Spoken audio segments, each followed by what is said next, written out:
Bismillahirrahmanirrahim. Assalamualaikum warahmatullahi wabarakatuh.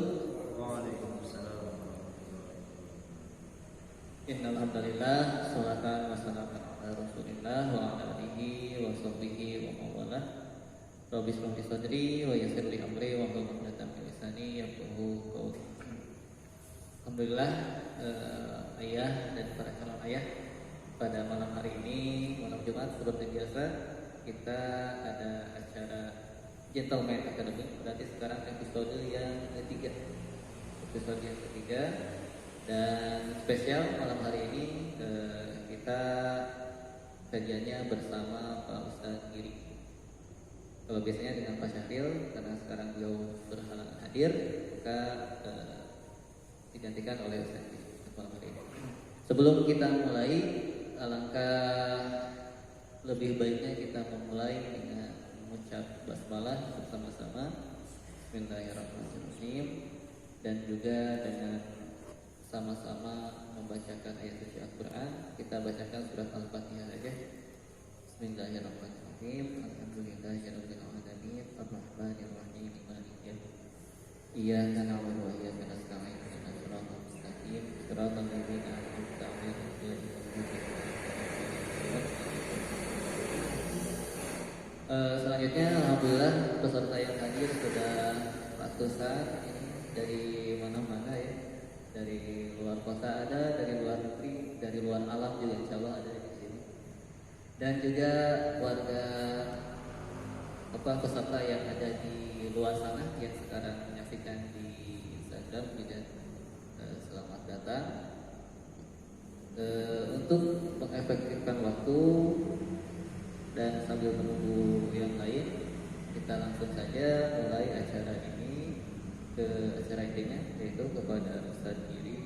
Saya langsung persilakan. Monggo.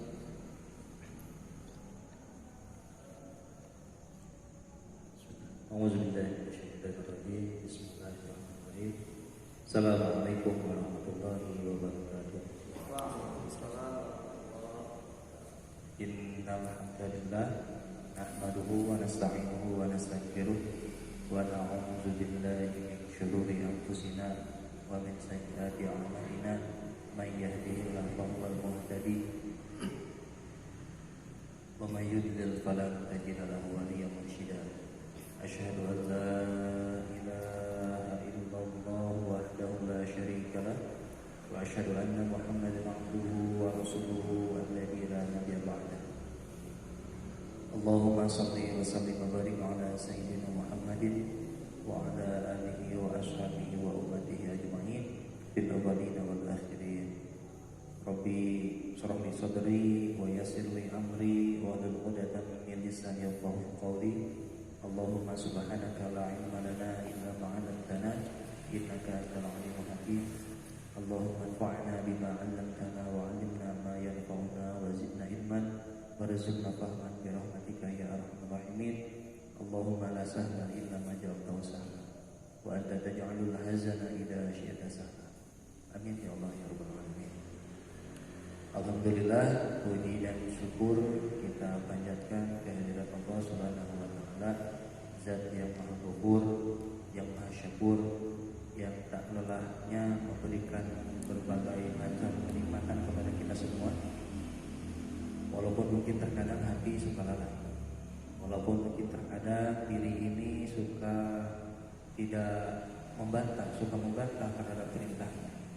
Walaupun terkadang hati ini kadang-kadang tidak ingat kepada Allah SWT. Rasaan mah hirup kurang teh kurang sorangan. Rasaan mah perasaan ya, perasaan segala apa yang kita lakukan, yang kita hasilkan itu adalah murni dari usaha yang telah kita lakukan. Seakan-akan seperti itu. Padahal hakikatnya itu semua adalah pemberian dari Allah SWT. Maka tiada kata yang paling pantas untuk diucapkan seorang hamba kecuali alhamdulillahirabbil alamin. Segala puji bagi Allah Subhanahu wa taala yang mengurus segala.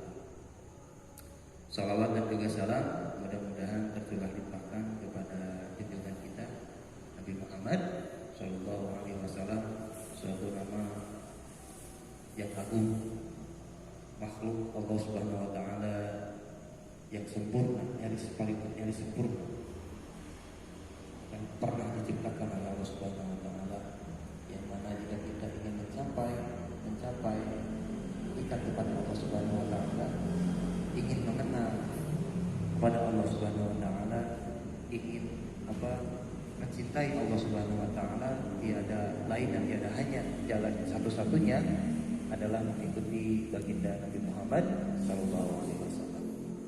Suatu nama pula yang jika disebutkan namanya, orang yang paling bakhil itu adalah orang yang ketika disebutkan namaku Nabi Muhammad SAW dia tidak mengucapkan sholawat. Suatu nama juga yang mana doa-doa kita seakan termahjub jika belum bersholawat kepada baginda Nabi Muhammad SAW.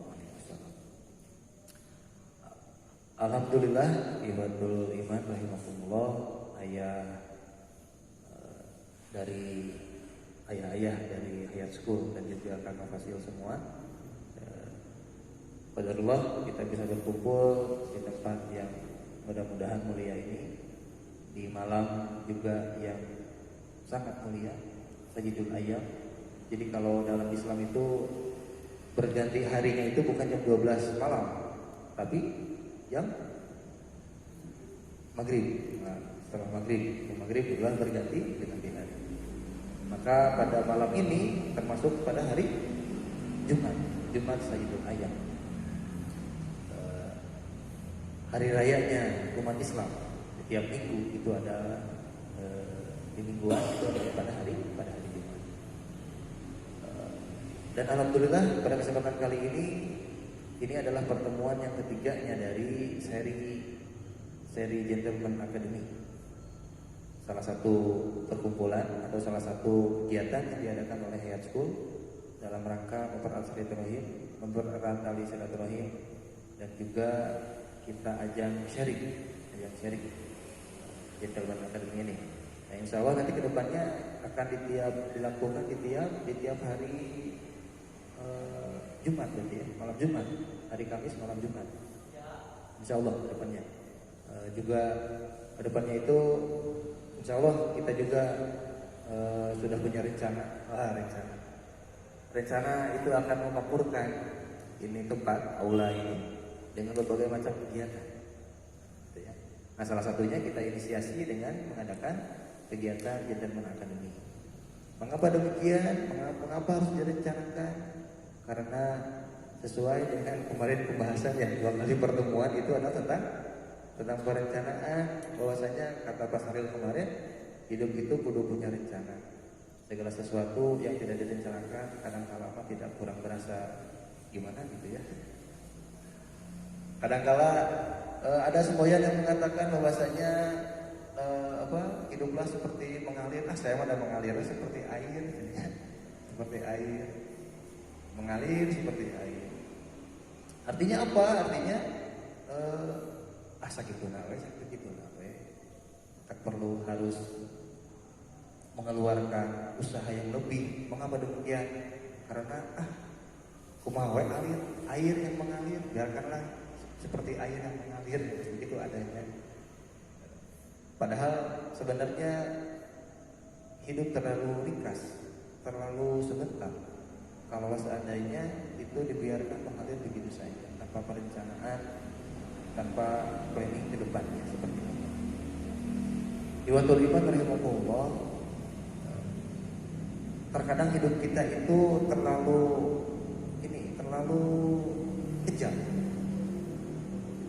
Lingkungan di kita kadang terlalu kejam hingga membuat kita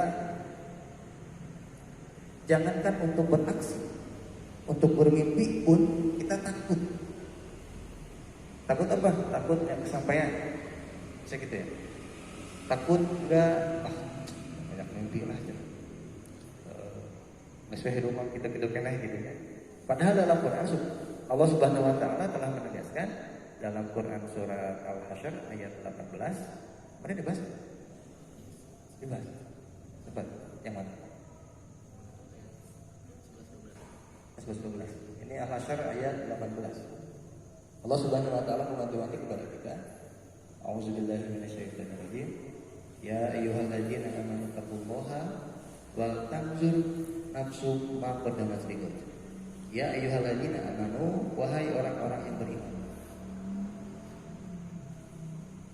Ya ayyuhalladzina amanu taqullaha, bertakwalah kepada Allah Subhanahu wa taala, wal tanzur nafsum ma qaddamat lighad. Dan hendaklah tiap jiwa itu memperhatikan apa yang akan dilakukannya di esok hari. Wattaqullaha, dan bertakwalah kepada Allah, innallaha khabirun bima ta'malun. Sesungguhnya Allah Maha mengetahui, Maha melihat, Maha tahu apa yang kau lakukan. Dari ayat ini kita sudah bisa menduga bahwasanya setiap jiwa itu, kalau kita bahas satu persatu ya ayyuha ini ada kebagi beberapa kata. Ya, ayu sama ha.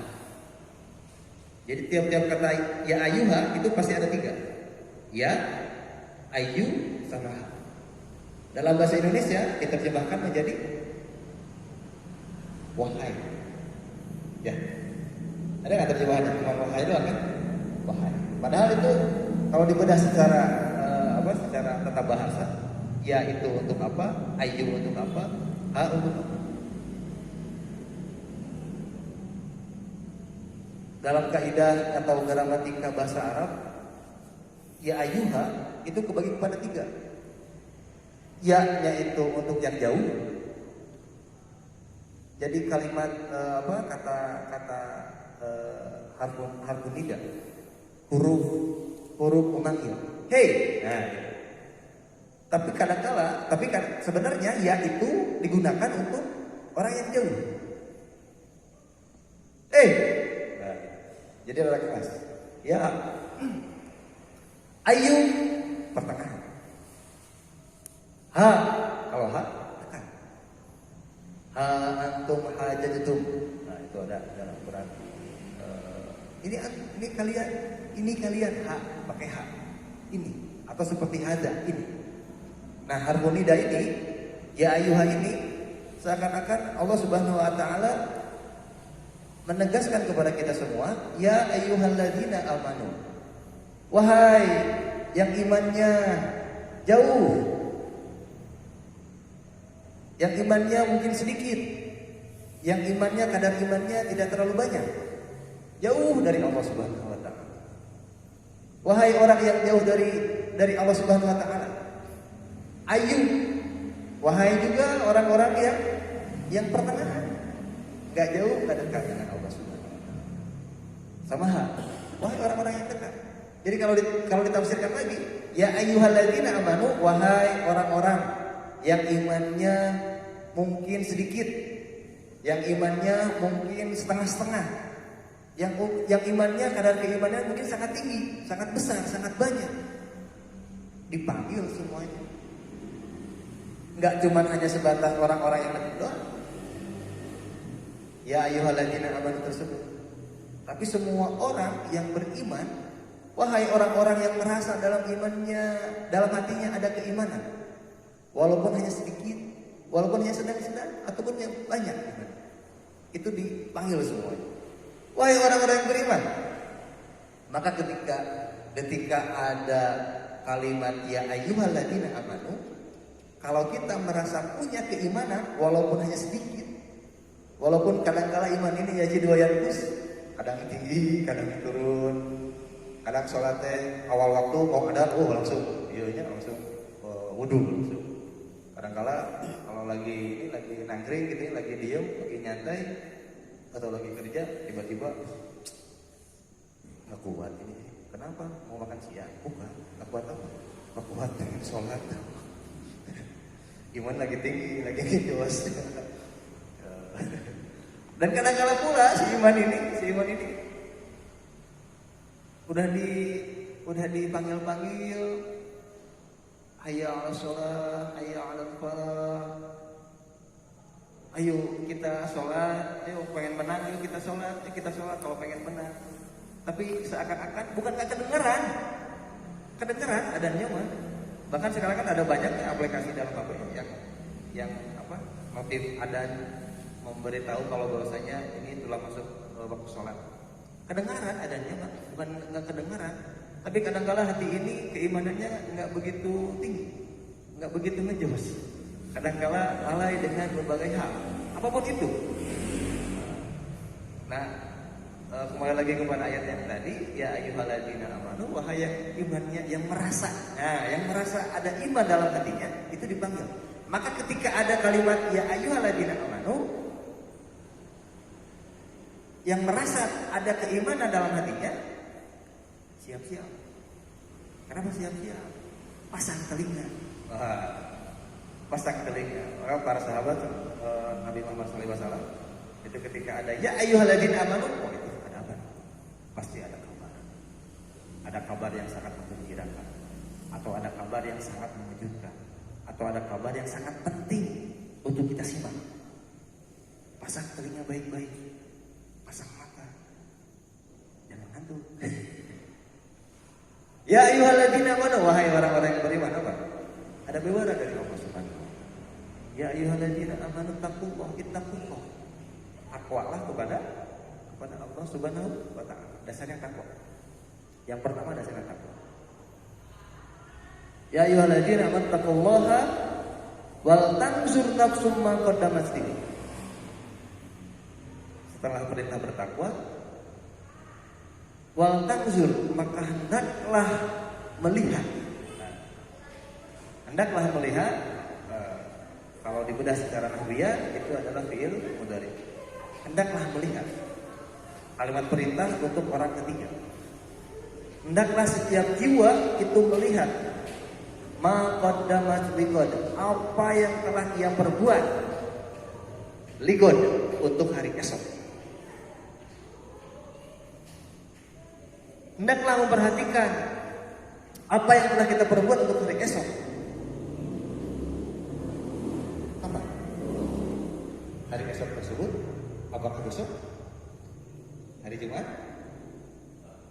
Atau hari Sabtu?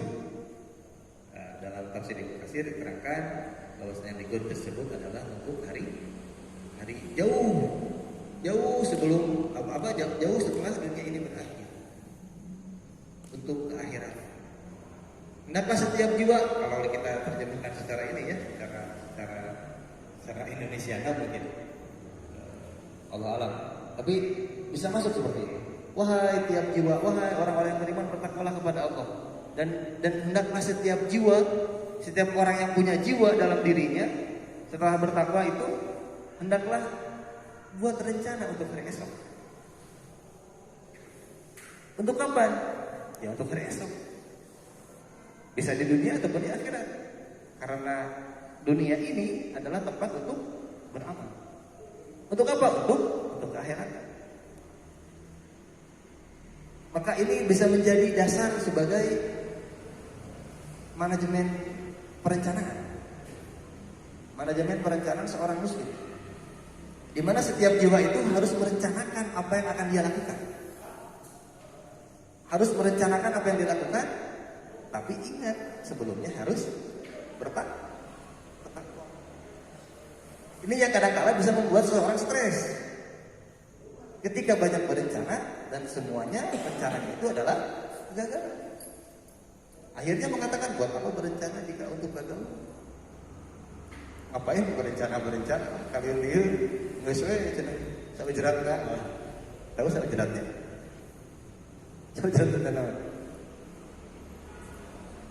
Seayana. Udah wes seayana, nggak usah direncana. Mengapa? Karena ketika merencanakan itu selalu gagal. Mengapa enggak merencanakan dulu terus bertakwa? Dan uniknya lagi, subhanallah, ini sangatlah shadaqallahul azim, sangat benar apa yang dimakan oleh Allah Subhanahu wa taala. Setelah ayat yang tadi, perintah untuk bertakwa, perintah untuk memperhatikan apa yang telah dia lakukan untuk akhiratnya, untuk hari esok, untuk masa depannya. Dan yang ketiga, itu ada perintah buat takwa. Diingetin lagi, takwalah kepada Allah Subhanahu wa taala. Subhanallah. Ini takwa itu menjadi dasar banget, dasar bagi kita seorang muslim. Bahkan ketakwaan ini salah satunya bisa menjadi syarat sahnya salat Jumat ya. Ya ayyuhalladzina amanu ya ayyuhalladzina amanu taqullah. Wahai orang-orang yang beriman, bertakwalah kepada Allah, bertakwalah kepada Allah, bertakwalah kepada Allah Subhanahu wa taala. Mengapa demikian? Karena jika tidak ada iman dan takwa, jika tidak ada takwa, repot. Tiap rencana itu saya jadi frustasi akhirnya ya. Merencanakan tahun depan atau tahun ini dari 3 tahun kemarin merencanakan tahun ini mau nikah misalnya.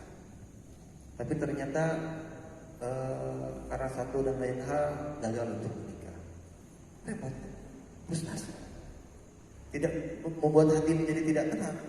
Kalau gitu ngapain direncanakan ya? Udah aja lah, apa adanya aja. Yang tadi biarkanlah mengalir seperti air. Itu repot kalau misalkan tidak didasari dengan ketakwaan. Hari hidup kita yang berperan itu lebih dominan kita atau Allah Subhanahu wa taala? Hidup kita apakah diatur oleh kita atau oleh Allah Subhanahu wa taala? Itu kan dasar. Oleh kita, oleh Allah Subhanahu wa taala. Lalu apa peran Allah Subhanahu wa taala?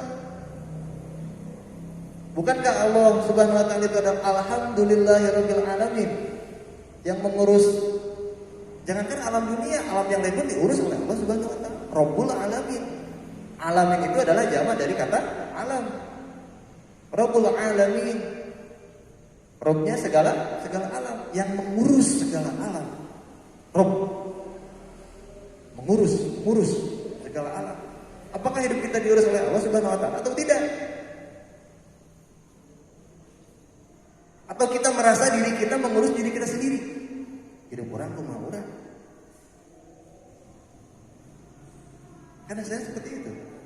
Kadang-kala kita merasa bahwasanya diri ini adalah diurus oleh kita sendiri. Kalaulah diri ini diurus oleh diri kita sendiri, bisa nggak kita menolak kematian? Atau menolak sakit aja? Kalau saya menolak masuk angin deh. Bisa nggak kita menolak masuk angin? Tapi kan hidup ini direncanakan oleh saya. Bisa nggak kita merencanakan berapa butir nasi yang masuk ke dalam perut kita hari esok? Kalau benar-benar bisa kita rencanakan. Atau jangankan yang kuranglah dalam mulut kita dan perut kita hari esok. Pernah merencanakan nggak? Bisi beratei berapa suap? Sabaraha meter? Seberapa gram nasi atau beras yang masuk dalam mulut kita besok? Berapa liter air murni, air putih yang masuk ke dalam kerongkongan kita besok hari? Kalau benar kita bisa mengurus diri kita sendiri.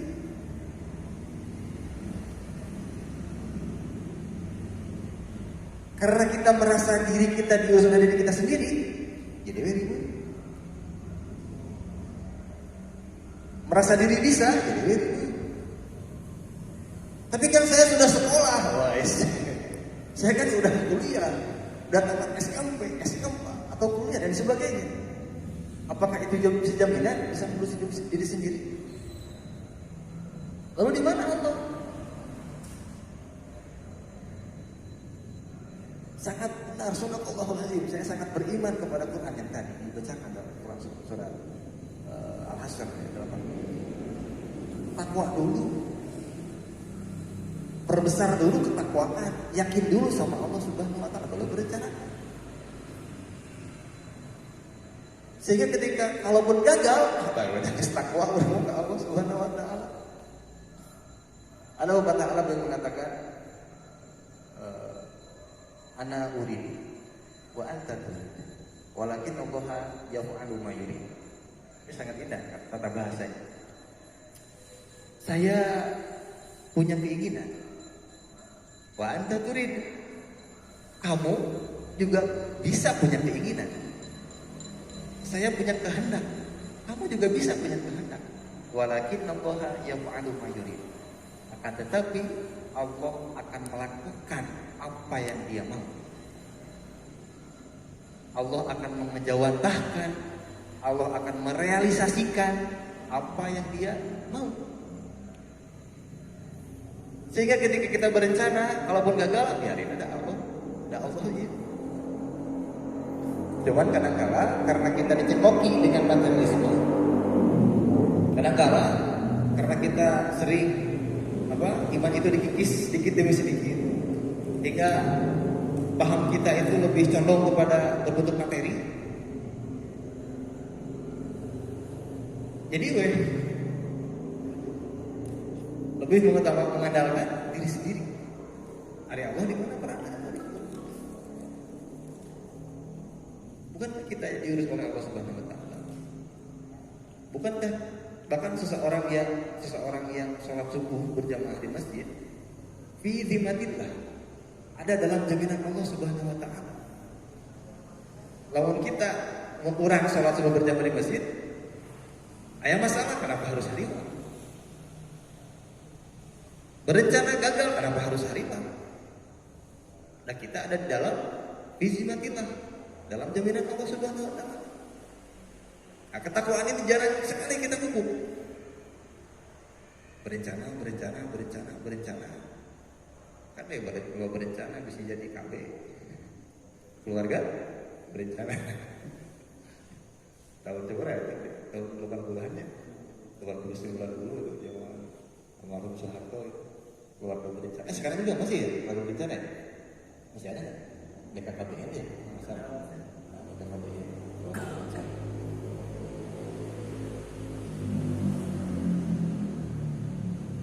Apakah benar kita bisa merealisasikan apa yang kita rencanakan?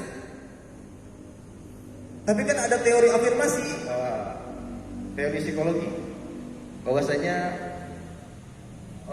ketika kita mensugesti diri positif, maka yang timbul adalah positif. Pernah dengar teori afirmasi? Teori psikologi dari barat kan ya? Materialisme juga. Kalau kita banyak mengatakan hal-hal positif, maka kita akan mendapatkan positif juga hasilnya. Saya bisa loh, gitu kan? Iya nanti biasa nanti MLM ya, bisa, gitu.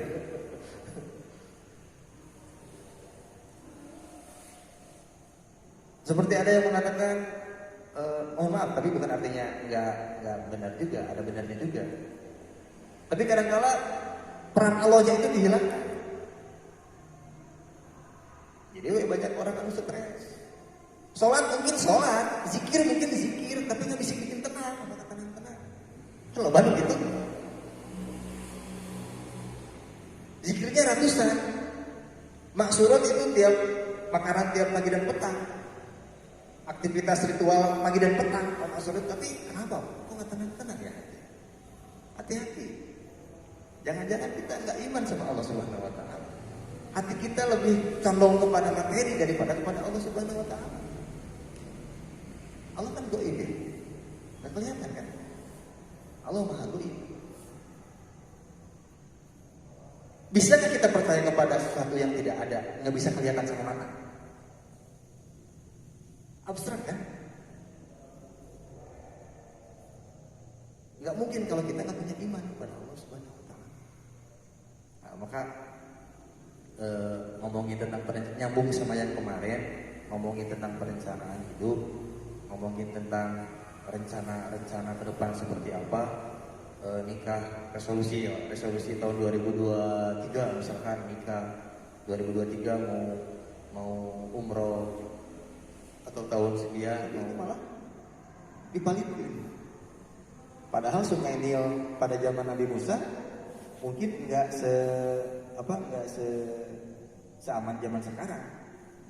Kan ada kuda di sana ya, di Nil itu ya, ada kuda Nil yang calawak itu, mulutnya bisa melebar gitu kan. Kebayang itu zaman Firaun kuda nila segede kumaha. Ayeuna wae gede gitu ya. Sekarang aja udah gede kuda nilnya, apalagi zaman Firaun. Kuda nilnya segede gimana gitu. Belum ada buaya. Belum ada orai. Kumaha lamun teh mah parahuna, bukan parahu ya, kayak wadahnya gitu. Keranjang bayinya, kumaha lamun bawa ombak kagoyak-goyak akhirnya cemplung gitu, kumaha mun gitu coba. Sangat tidak aman kan?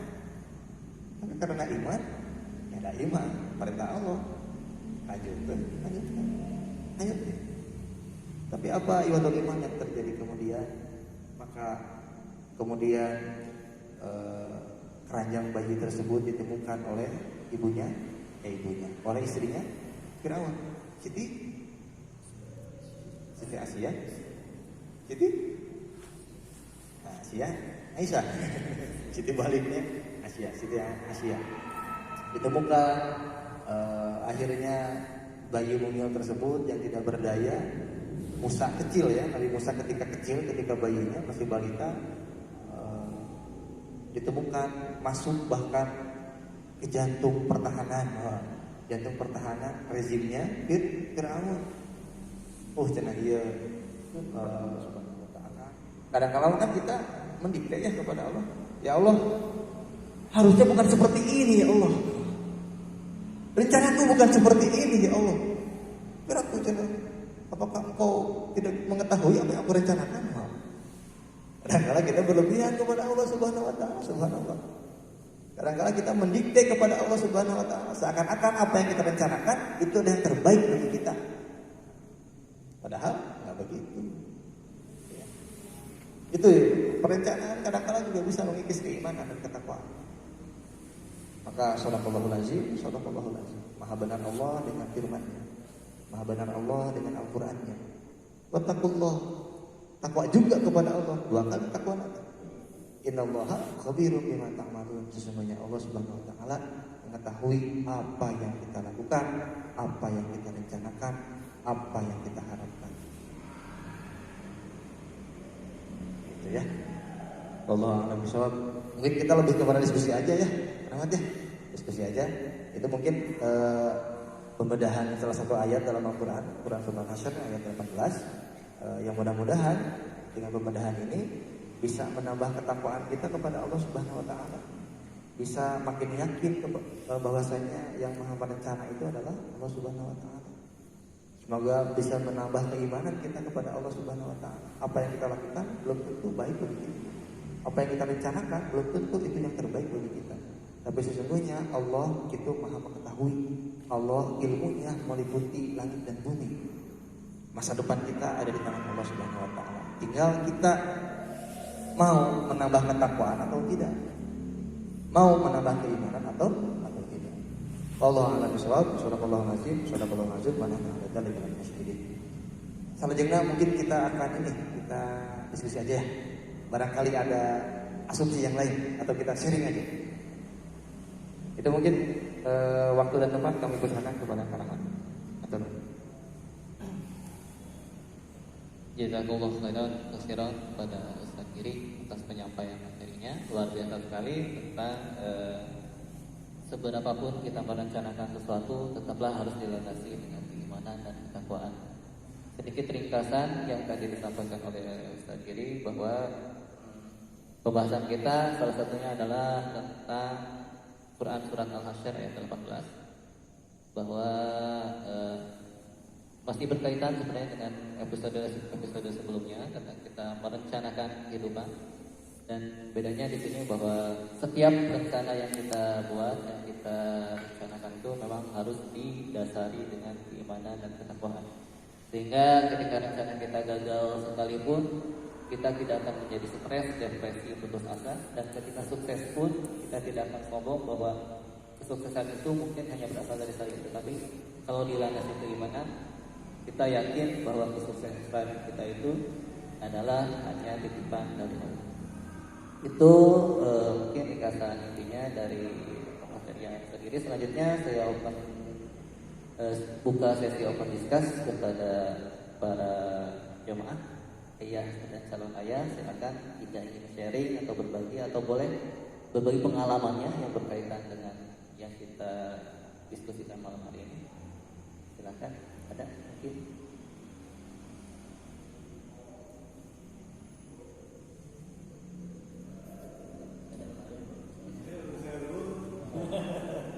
Silakan calon ayah. Terima kasih waktunya. Assalamualaikum. Mendengar tentang kesimpulan dari materi yang sampaikan dan apa yang disampaikan seluruh full dari awal sampai akhir oleh Ustaz Giring. Di statement pertama saya berpikir bahwa segala sesuatu yang diprasangkakan oleh hambanya itu sesuai dengan apa yang Allah kabulkan kepada hamba. Jadi Allah itu sesuai prasangka hambanya. Ketika dia positif, maka Allah pun akan positif kepadanya, dan akhirnya dia itu percaya diri akan apa yang akan terjadi pada dirinya. Nah, ketika kegagalan terjadi, nah di situ dia akan berpikir bahwa segala rencana yang telah disusun gagal, memang tidak akan kecewa, tetapi aspek positifnya hilang semua yang akhirnya menjadi negatif. Nah, jika terjadi seperti itu, banyak hal dan keputusasaan seseorang ketika beriman sangat tinggi dari positif itu kan tadi sesuai dengan motivasi. Kalau ini positifnya dikait-kaitkan dengan iman, jadi sebelum qomat sudah datang duluan, sebelum azan sendiri. Saking besar imannya, positifnya tinggi, setahun 2 tahun positif. Ketika sebelum rencana kebaikannya gagal, padahal itu kebaikan, maka dia pun berpindah haluan menjadi malas 180 derajat terhadap keimanan tersebut. Bukan hanya yang telat itu penting, kalau yang telat ini tidak melaksanakan ibadah sama sekali, akhirnya kosong dan hitam. Terima kasih. Assalamualaikum.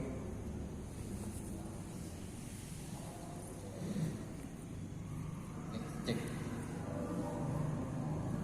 Ya, terima kasih Kak Dik atas sharingnya.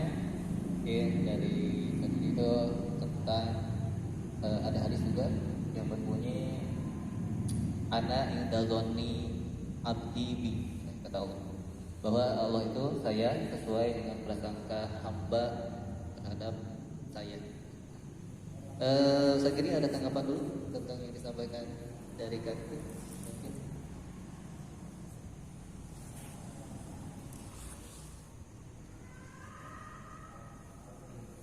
Bisa jadi seperti itu. Leuheung ari telat banyak. Ini berikan Kak meninggalkan sholat, bahkan mengikis keimanannya. Salah. Nah, karena bertakwa menambah jalan keluar, bisa menciptakan jalan keluar. Wa may yattaqillaha yaj'al lahu makhraja. Barang siapa yang bertakwa kepada Allah Subhanahu wa taala, maka dia akan dikasih jalan keluar. Saya udah sholat berjamaah tepat waktu, tapi mengapa rencana saya gagal ya Allah? Akhirnya udah nggak usah sholat. Nah, jadi kan gagal. Nah. Itulah ciri orang-orang yang ya'budullah ala harfin. Dalam surat Al-Hajj juga ada. Jadi ada orang-orang yang beribadah kepada Allah berada di tepian ala harfin, berada di tepian jurang, di cilakaun. Ibadah mah ibadah ke Allah Subhanahu wa taala, tapi ada di tepian jurang. Nauzubillah min dzalik. Siapakah mereka? Itu orang-orang yang ketika beribadah itu ingin dibalas langsung di dunia.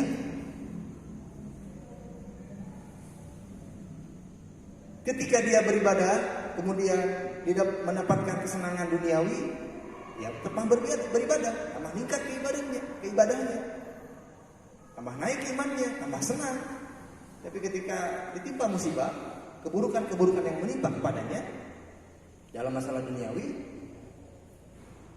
dia nggak beribadah, ya menurun ibadahnya atau menurun imannya, bahkan tidak beriman sama sekali.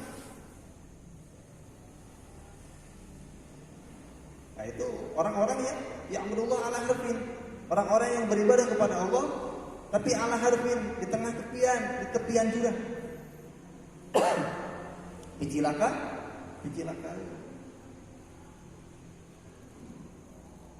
Jika ingin kaya, banyak-banyaklah sedekah. Karena punya HP, gitu kan? Pengen ganti HP-nya dengan spek yang lebih tinggi, sedekahi. Apakah benar seperti itu? Apakah ibadah kepada Allah Subhanahu wa taala itu adalah transaksional yang bersifat duniawi? Ini hati-hati. Nyawanya sedikit. Kalaulah subhanallah, Rasulullah SAW pernah bersabda bahwasanya kalaulah ibadah kita diukur untuk dikumpulkan semuanya, jadi sejak lahir borojo langsung ibadah, langsung sholat sampai akhir wafatnya kita taruhlah 60 tahun. 60 tahun full ibadah kepada Allah Subhanahu wa taala. Bisakah ibadah kita membeli surga? Kan mudah. Kesapira sebenarnya. Sebenarnya kalau kita beriman kepada Allah Subhanahu wa taala, kita akan menerima apa yang dikasih oleh Allah Subhanahu wa taala. Itu yang sering terjadi saat di manusia modern saat ini. Di mana kadar ibadah itu diukur dengan apa yang dia dapatkan dalam masalah duniawi. Jika dia nggak dapat, udah ibadah terus nggak dapat, dia tinggalkan. Rutinan tahajud aja. Sekian malam tahajud full, gitu. Terus dia nggak mendapatkan apa yang dia harapkan, tahajudnya. Amalan yang bisa dikatakan suatu amalan yang derajatnya permulaan itu adalah beribadah karena ingin mendapatkan dunia. Sehingga ketika orang ngajak dia sholat ke anak-anak, pengen dapat mainan nggak? Pengen. Sholat subuh bareng-bareng berjamaah. Bangun subuhnya kita di masjid berjamaah, dapat mainan. Tapi beribadah next level itu udah nggak peduli lagi dengan apa yang dia dapatkan. Yang penting amal itu. Ilahi anta maksudi wa ridhaka maqsudi. Duhai Allah Subhanahu wa taala, duhai ilahku, duhai sembahanku, duhai Allah Subhanahu wa taala, anta maksudi, engkaulah maksudku, engkaulah tujuanku, wa ridhaka maqsudi, dan juga keridhoanmu lah yang aku cari, keridhoanmu lah yang aku pinta, keridhoanmu lah yang aku harapkan.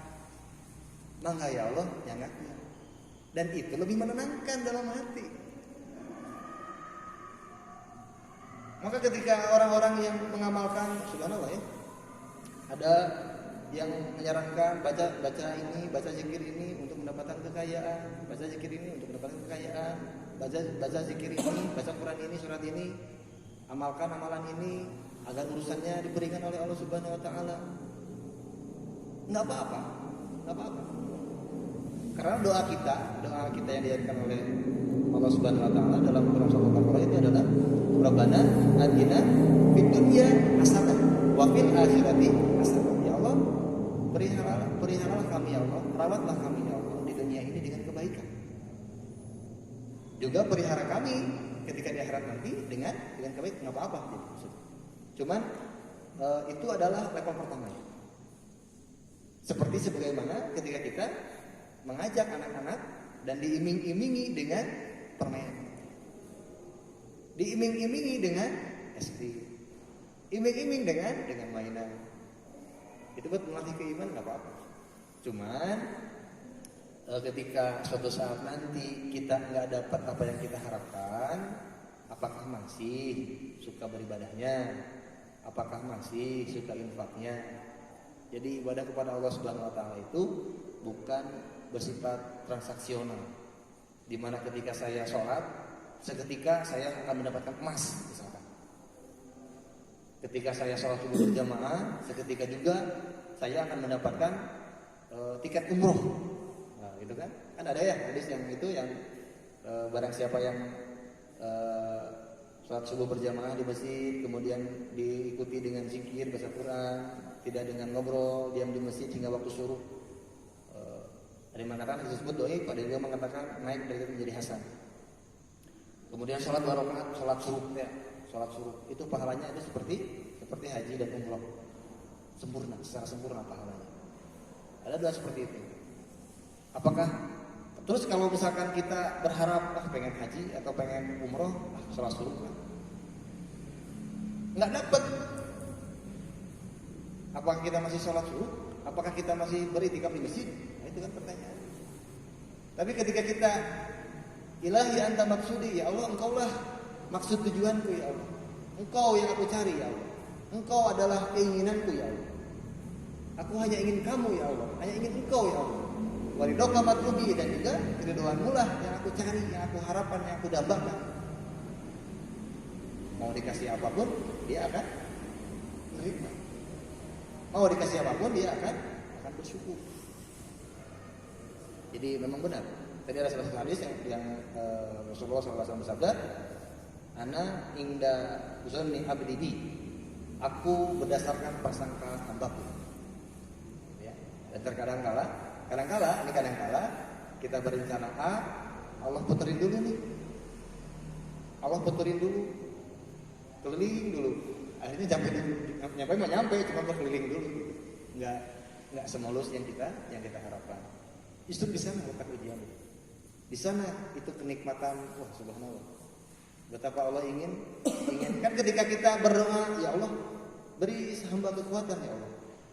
Kuatkan hamba ya Allah. Allah enggak langsung ngirim, nih kamu ngasih kekuatan. Tiba-tiba jadi Superman, kan enggak. Tapi Allah akan kirimkan berbagai macam cobaan agar dia menjadi kuat. Ya Allah, beri saya kesabaran ya Allah. Allah akan latih dengan berbagai macam musibah.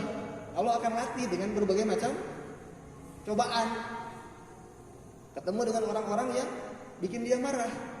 Bertemu dengan orang-orang yang bikin kesabarannya diuji. Bohongan doa anak yang kesabaran. Allah uji dengan kesabarannya. Enggak serta-merta langsung Allah kasih kesabaran. Ya Allah, saya ikhlaskan hamba ya Allah dalam beramal. Enggak langsung dikasih ikhlas. Bisa aja seperti itu, kun fayakun. Jadi kalimat kun fayakun itu jadi maka jadilah. Itu sama kemarin pernah dibahas ya, kun fayakun. Jadi maka jadilah. Harap diperhatikan ketika bisa nggak sekarang kita berdoa langsung dikabul? Bisa nggak? Bisa aja. Cuman kadang-kala ketika Allah berfirman, bumi, wahai engkau bumi jadilah, jadi bumi. Jadi maka jadilah. Tapi ingat, itu kan kun fayakun tersebut kalimat fi'il amr, kun jadi ada fa-nya. Fa itu diartikan dalam bahasa Sunda sebagai maka. Nah maka itu huruf fa tersebut fa yang